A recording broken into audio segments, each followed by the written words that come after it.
압도정법 7강 시작해 보겠습니다. 자, 이번 영상의 음절의 끝소리 규칙에 대해서 한번 배워보겠습니다. 이 음절의 끝소리 규칙은 음절의 끝소리 규칙 자체도 되게 중요하지만 연음 규칙이랑 구별하시는 거 필수적으로 해 주셔야 되고요. 그리고 최근에 잘 나오는 것 중에 하나가 자음군 단순화라고 하는 겹받침의 발음이 있거든요. 그 자음군 단순화와 음절의 끝소리 규칙에 대한 구분도 명확하게 해 주셔야 됩니다. 자, 그러면 일단 한번 시작해 볼게요. 자, 일단 음절의 끝소리 규칙이라고 있는데, 음절의 끝소리 규칙 말 그대로 음절 끝에서 일어나는 규칙을 음절의 끝소리 규칙이라고 하고요. 이 음절 끝에 발음할 수 있는 게 총 7개가 있습니다. 그래서 그걸 이름하여 7대표음이라고 하고, 이 받침의 7대표음이 아닌 것이 왔을 때 이 7대표음으로 바뀌는 걸 음절의 끝소리 규칙이라고 하는 겁니다. 그럼 7대표음이 뭐냐? 자, 보시면 기역, 니은, 디귿, 리을, 미음, 비읍, 자, 시옷은 빠지고요. 시옷은 빠지고 이응 총 7개입니다. 이거 흔히 외울 때는 보통 어떻게 외우냐면 뭐 가느다란 물방울 이렇게 외우기도 하고요. 아니면 뭐 그녀 다리만 보여. 좀 이상하면 그놈 다리만 보여. 이런 식으로 외워주시면 됩니다. 자, 그 다음 이제 두 번째 그러면 자, 실제 실현되는 조건을 한번 볼 텐데, 첫 번째 이 음절의 끝소리 규칙은 일단 음절 끝에서 이루어집니다. 자, 무슨 말이냐? 자, 옷이라는 단어에서 받침의 시옷 음절이 끝나는 부분이죠. 그럼 뭘로 바뀌는 거죠? 지금 디귿으로 바뀌죠. 따라서 시옷이 디귿으로 바뀌는 음절의 끝소리 규칙이 나타난 겁니다. 이은의 음절 끝의 위치에서.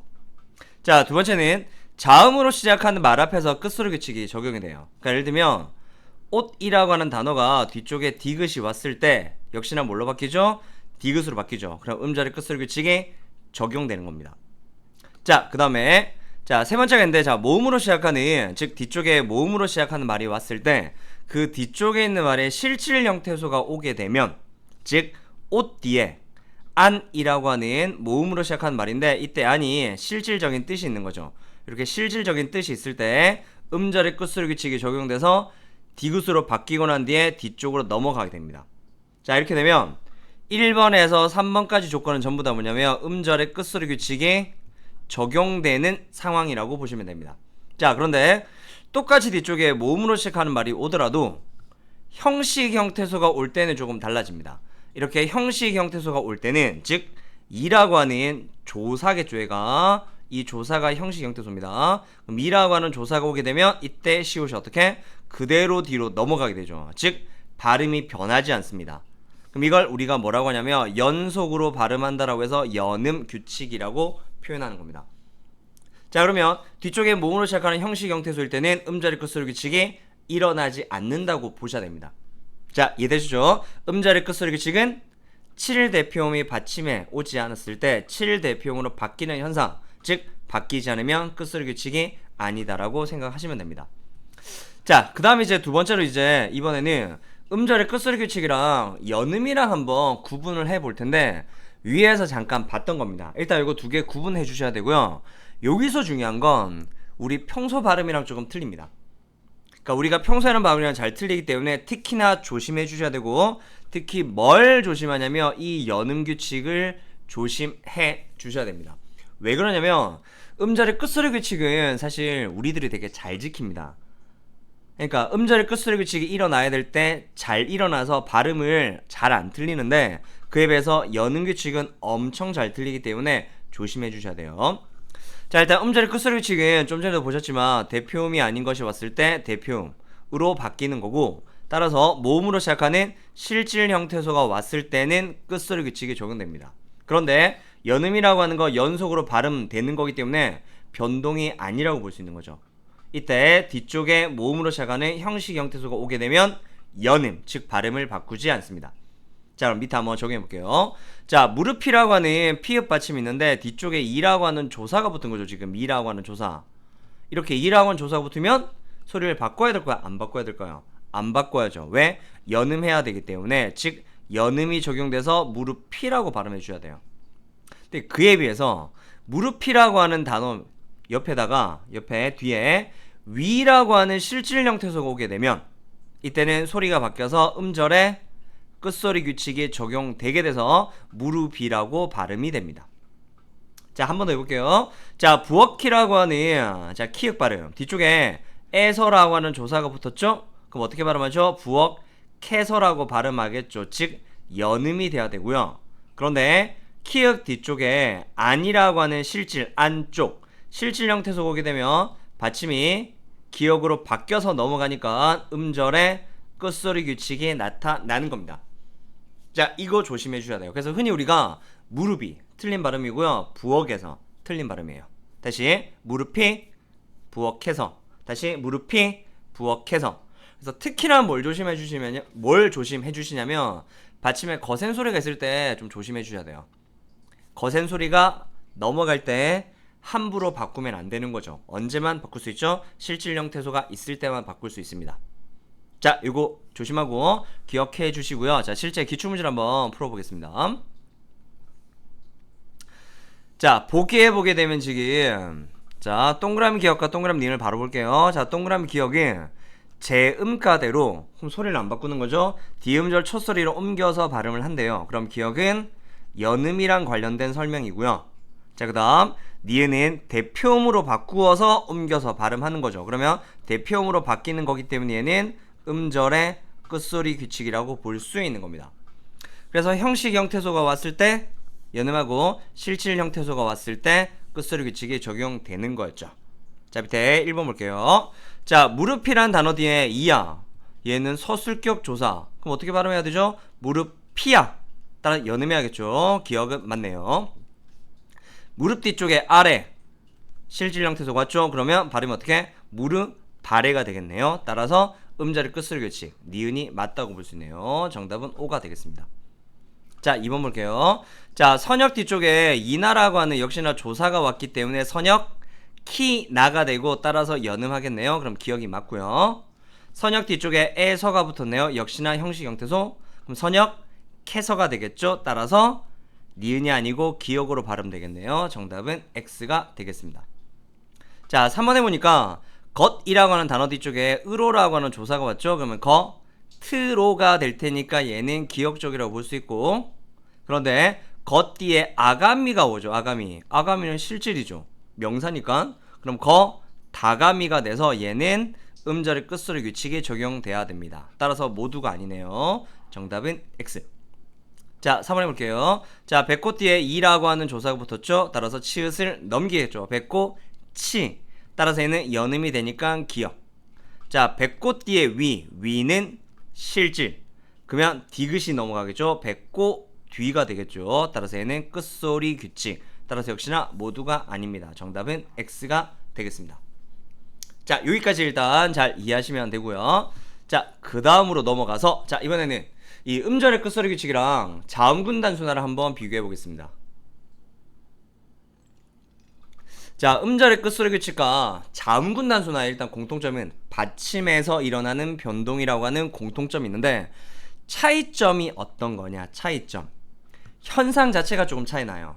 어떤 차이냐면 음절의 끝소리 규칙은 종성에서 나타나는 규칙이긴 한데 얘는 교체 현상입니다. 교체. 그 말은 받침에 자음이 하나가 있을 때 다른 자음으로 바뀌는 거죠. 그런데 그에 비해서 자음군 단순화 역시 종성에서 나타나긴 하지만 중요한 건 탈락 현상입니다. 그 말은 받침에 자음이 총 몇 개? 2개가 있어야 되고요. 이 2개 중에 하나가 사라져서 하나만 발음이 되면 자음군 단순화가 되는 겁니다. 그러니까 자음군 단순화 말 그대로 자음의 무리가, 그럼 자음군이라고 하는 게 결국에 겹받침을 설명하는 말이고요. 단순해지기 위해서는 뭐가 필요하냐면 없어져야 되니까 탈락 현상이 동반돼야 되는 거죠. 따라서 겹받침에서 자음 하나가 없어지면 자음군 단순화라고 설명하는 겁니다. 자, 이때 조심할 게 이때. 자, 뭘 조심하셔야 되냐면 쌍자음 있죠. 쌍자음 된소리. 그러니까 예를 들면 이런 거 말합니다. 쌍기역. 자, 쌍기역은 하나로 생각하셔야 돼요. 하나의 자음. 근데 그에 비해서 겹받침, 예를 들면 리을 기역이 있다고 치면 리을 기역은 자음이 총 2개라고 봐주셔야 됩니다. 이것만 조금 조심하시면 됩니다. 자, 쌍자음은 자음 하나, 겹받침이 2개. 이해되시죠? 그럼 예를 잠깐 볼게요. 자, 막다라고 하는 단어에서 막다에서 지금 받침의 리을 기역이죠. 얘가 지금 뭘로 바뀌냐면 기역, 막다로 기역으로 바뀌는 거죠. 이때 어떻게 되냐면 앞쪽에 있는 리을 받침이 탈락하게 되겠죠. 따라서 자음군 단순화라고 설명할 수 있습니다. 자, 그런데 닭다 같은 경우 받침의 쌍기역인데 얘가 지금 기역으로 바뀌었죠. 자, 이때는 쌍기역을 기역으로 교체했다고 설명할 수 있고요. 따라서 얘는 음절의 끝소리 규칙이 적용이 된 겁니다. 자, 읍다도 한번 볼게요. 자, 읍다 같은 경우도 받침의 리을 피읍에서 리을만 탈락이 되겠죠. 그럼 처음에 나타나는 건 자음군 단순화가 나타나고요. 자, 두 번째, 받침 피읍 발음을 할 수 없겠죠. 피읍. 그럼 피읍을 어떻게? 비읍으로 바꾸겠죠. 그 말은 음절 끝에서 7대평으로 바뀐 거죠. 따라서 음절의 끝소리 규칙. 그리고 난 뒤에 뒤쪽에는 경음화, 즉 된소리 대기가 나타나고요. 자, 그러면 실제 한번 기출문제 한번 풀어보겠습니다. 이게 2015학년도 수능 문제인데 정답률이 33% 정도였었고 되게 논란이 되면서 이슈가 됐던 문제 중 한 개입니다. 문제는 되게 깔끔하고요. 너무너무 잘 냈고요. 문제가 상당히 어려웠던 문제 중에 한 개예요. 자, 한번 보기를 같이 볼게요. 자, 표준 발음법 8항인데 자, 받침 소리로는 총 몇 개? 7개만 허용이 된답니다. 자, 이 조항이 받침 발음의 원칙을 규정한 것인데 자, 여기서 받침 발음에 주목하셔야 돼요. 자, 어말이나 자음 앞에서 모든 받침인 대신에 7개 자음 중 하나로만 발음할 수 있다. 이 원칙을 지키기 위해서 두 가지 음 변동이 있는데 첫 번째가 탈락하는 거고 두 번째가 교체되는 거죠. 자, 이때 받침에서 탈락되는 게 뭐냐면 자음군 단순화가 되고요. 받침에서 교체되는 게 뭐냐면 음절의 끝소리 규칙이 됩니다. 그러니까 이 설명까지 좀 잘 보셨어야 돼요. 근데 실제 이게 처음에 출제됐을 때 그 논란이 됐던 것 중에 하나 뭐냐면 이 교체 현상에 대한 어떤 정의 때문에 조금 학생들이 조금 어려워했습니다. 무슨 말이냐? 교체 현상에는 크게 5가지가 있는데 첫 번째 음절의 끝소리 규칙, 두 번째 된소리 대기, 세 번째 비음화, 네 번째 유마, 마지막에 구개음화 이런 식으로 되어 있고요. 자, 여기서 비음화, 유마, 구개음화가 전부 다 동화 현상인데 이 동화 현상을 교체 현상으로 포함해서 설명하는 식이었습니다. 이게. 그러니까 지금은 동화 현상을 교체로 묶어 설명하니까 너무 당연하지만 옛날에는 교체 동화를 분리했다가 이 동화를 교체 안에 집어넣었던 거죠. 그래서 2015학년도 수능 봤을 땐 학생들이 동화 현상은 교체야, 동화 현상은 교체야 이거를 계속 주입해서 기억하던 시대였습니다. 그런데 교체가 된 거죠. 그러면 이 비음화도 뭐로 생각할 수 있는 거죠? 교체가 맞는 거죠. 그래서 이 니은 쪽 설명에 비음화도 포함된다라고 생각했었던 거예요. 근데 무슨 문제가 있냐면 대전제를 깨버린 겁니다. 지금. 그러니까 대전제가 뭐냐? 받침 발음의 원칙인 거죠. 받침 발음. 근데 비음화는 동화 현상으로 교체가 되는 거지 받침이랑 관계가 없거든요. 그러니까 받침 발음 원칙과 관련이 있는 건 비음화가 포함이 안 되고 유음화, 구개음화, 된소리 되게 다 포함 안 되고 음절의 끝소리 규칙만 포함이 됐던 거죠. 그러니까 이 틀을 정확하게 이해하지 못했던 학생은 동화 교체 외웠던 학생은 교체에 동화 현상 포함되고 비음화도 되겠네 라고 생각했다가 많이 틀렸습니다. 일단 이해되시죠? 받침이랑 관련된 교체는 음절의 끝소리 규칙 하나밖에 없다 라고 생각하시면 됩니다. 자, 그럼 밑에 한번 선지를 보겠습니다. 1번. 자, 닥지에서 겹받침 아니죠. 쌍기역 된소리가 기역으로 바뀌죠. 그럼 얘는 교체 현상이겠죠. 따라서 교체라고 볼 수 있네요. 정답은 5가 되겠습니다. 자, 2번 볼게요. 읍기가 있는데 읍기에서 받침의 리을 피읍이죠. 이 리을 피읍에서 좀 전에 보셨지만 피읍만 남겠죠. 그러면 첫 번째 음절의 끝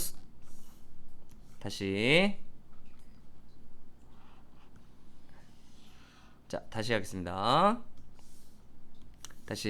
자, 받침의 리을 피읍을 피읍으로 바꾸게 되면 겹받침에서 하나가 없어지는 거죠. 따라서 자음군 단순화가 되고요. 이 피읍을 비읍으로 바꿀 때 음절의 끝소리 규칙이 적용되겠죠. 그러면 받침 발음의 원칙을 지키기 위해서 자음군 단순화와 음절의 끝소리 규칙 둘 다 적용된 거죠. 따라서 정답은 5가 되겠습니다. 자, 3번이 상당히 논란이 됐던 거였어요. 근데 문제는 아무 이상이 없습니다. 자, 밤는을 잠깐 보시면은 이거 하나씩 볼게요. 자, 밤는을 보면 역시나 겹받침 둘 다 발음할 수 없기 때문에 밤는. 그러면 겹받침에서 하나가 탈락을 했다. 즉 자음군 단순화 현상. 근데 자음군 단순화 현상은 탈락 현상. 자, 두 번째, 밟는 발음에서 받침의 비음 뒤쪽에 니은 있죠. 그럼 두 개가 닮아가겠죠. 닮아가서 어떻게 닮아가느냐, 미음으로 닮아갑니다. 그럼 발음이 밟는이 되겠네요. 그러면 두 번째 나타난 건 비음화 현상. 이 비음화 현상은 교체 현상인 거죠. 자, 이렇게만 보고 잠깐 선지 볼게요. 그럼 A를 지키기 위해서 기역 니은이 적용됐다고 했는데, 잘 보시면 기역이 탈락이고 니은이 교체다라고만 생각하면 안 되죠. 받침 발음이랑 관련된 걸 생각하셔야 됩니다. 따라서 이 비음화 교체는 맞지만 받침이랑 관련이 없는 거니까 제외하셔야 되겠죠. 따라서 탈락만 적용되고 음절의 끝소리 측은 없었던 겁니다. 따라서 정답은 X가 되는 겁니다. 그러니까 이 어떤 그 체계를 이해를 하지 못하고 있던 학생들 같은 경우는 상당히 어려웠던 문제 중에 한 개고요. 정말 잘 낸 문제 중에 하나입니다. 자, 문제 한번 다시 복습해 보시고 정확하게 개념 이해해 주셔야 됩니다. 자, 지금까지 이제 음절의 끝소리 규칙에 대해서 한번 쭉 살펴봤고요. 자, 음절의 끝소리 규칙은 연음이랑 비교를 꼭 잘하자. 그리고 자음군 단순화랑 구별을 꼭 잘하자 라고 당부드리겠습니다. 자, 그러면 이번 영상은 여기까지 정리하겠습니다. 네, 수고하셨습니다.